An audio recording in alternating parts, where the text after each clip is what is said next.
નમસ્તે મિત્રો, હું નવસારીમાં રહું છું. મારી ઉંમર લગભગ 21 વર્ષની છે. મારી અમાનત હવે ધીમે ધીમે રમવા અને કૂદવા લાગી હતી. મેં પહેલી વખત મારી અમાનત મારા જીજાજીને આપી દીધી અને ખૂબ જ દુઃખ થયું હતું. આ મારા જીજાજી મારા સગા જીજાજી નહોતા, તે મારી ખાલાની છોકરીના પતિ હતા. તેમના માટે હું પણ તેને જીજાજી કહેતી હતી.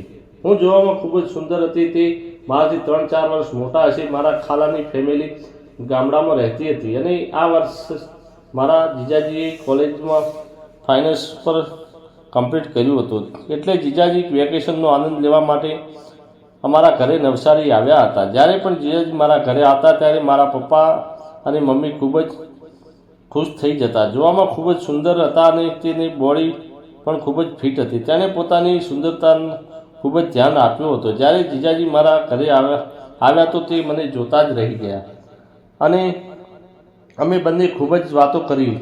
મારા મમ્મી સાંજે બિરયાની બનાવી અને જમ્યા પછી જીજાજીએ મારા મમ્મી પપ્પાએ તેમની સાથે સૂવા માટે બોલાવી લીધા. જીજાજી સવારમાં ખૂબ જ મોડા જાગતા હતા, એટલે પિતાજી વચ્ચે કામ માટે નીકળી ગયા અને મમ્મી રસોડામાં રસોઈ બનાવવા લાગી. થોડી વાર પછી હું જીજાજીના રૂમમાં તૈયાર થઈને ચા આપવા માટે ગઈ. ત્યારે જીજાજી મને જોતા જ રહી ગયા અને તેણે મને કહ્યું, આજે તું ખૂબ જ સુંદર લાગી રહી છે અને તું આટલું બધું તૈયાર થઈને કોના માટે આવી છો? મેં જીજાજીને કહ્યું, આખા ઘરમાં અત્યારે તમે એક જ છો. તો જીજાજી કહેવા લાગ્યા, મારી માટે આટલું તૈયાર થવાની શું જરૂર છે? હું ક્યાં તારો પતિ છું? મેં કહ્યું, જીજાજી તમે પાગલ છો અને પાગલ જ રહેશો. મેં તેના હાથમાં ચા આપી અને જતી રહી. મમ્મી નાસ્તો ટેબલ પર ગોઠવીને બાજુમાં બેસવા માટે જતી રહી. થોડી વાર પછી જીજાજી નાસ્તો કરવા માટે કિચનમાં આવ્યા. હું તેની રાહ જોઈ રહી હતી.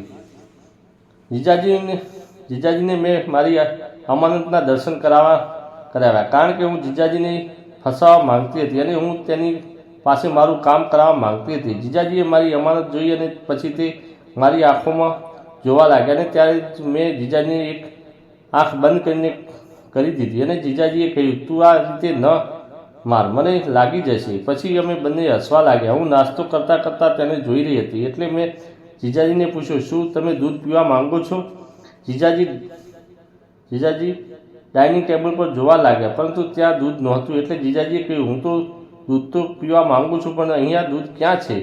એટલે મેં જીજાજીને કહ્યું, હું ભેંસના દૂધની વાત નથી કરતી, હું તો બકરીના દૂધની વાત કરું છું. જીજાજીએ કહ્યું, તું ખૂબ જ તોફાની થઈ ગઈ છે અને ખૂબ જ બગડી ગઈ છે. કોઈ પોતાના જીજાજી સાથે આવી મજાક કરે છે? હું જીજાજીને કહેવા લાગી, જીજાજી તમે મને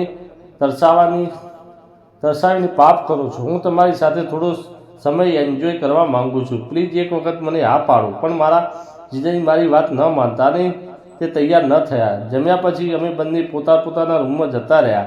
થોડી વાર પછી મમ્મી ઘરે આવી ગઈ. સાંજના અમે બહાર જમવા માટે ગયા અને પાછા આવીને હું જીજાજીની સાથે વાતો કરવા લાગી. વાતમાં મેં જીજાજીને પૂછી લીધું કે જીજાજી તમારી પાસે કોઈ સેટિંગ છે તો મને બતાવજો. જીજાજી કહ્યું, એવી કોઈ વાત નથી, તું મારી વાત નથી સમજતી. આ તો હું પણ તને પસંદ કરું છું, પરંતુ તારા પપ્પાને અને મને છોકરાની જેમ રાખે છે. હું તારી સાથે કોઈ એવું કામ નથી કરી શકતો જે તારા પપ્પાને ના ગમે. તો મેં તેમને કહ્યું હું ત્યાં ઢોલ વગાડીને આખા ગામમાં કહેવાની છું કે મારી સાથે આવું થયું છે. બસ તમારી પાસે થોડો એન્જોય કરવા માટે સમય માગું છું અને જો તમારે મારી અમાનતને મજા ન લેવા માંગતા હો તો હું કોઈ પણને આપી દઈશ. મારા જીજાજી કહ્યું, અરે તું તો ખોટું લગાડી ગઈ. તો મેં તેમને કહ્યું, તો હું શું કરું? હું તમને બકરીનું દૂધ પાવું છું અને તમે દૂધ પીવા એટલા માટે બધા ડરો છો. ત્યારે મારા જીજાએ મને કહ્યું, અરે તું તો ખૂબ ચાલુ છે. મેં તેને કહ્યું, આમાં ચાલુ હોય એવી કઈ વાત છે? હું જિંદગીની અંદર દરેક સ્થળોની મોજ લેવા માંગુ છું. પછી જીજાજીએ કહ્યું, મારે બકરીનું દૂધ પીવું છે. એટલે મેં તેને કહ્યું, તમે જેટલું પીવા માંગો તેટલું દૂધ હાજર છે. થોડી વાર પછી અમે બંને પડ્યું કે મારા જીજાજી પણ દૂધ પીવા માટે કેટલા તડપતા હતા. તેણે 20-25 મિનિટ સુધી દૂધનો ગ્લાસ ના મૂક્યો અને પછી તેને કહ્યું, હું બકરીની સવારી પણ કરવા માંગુ છું.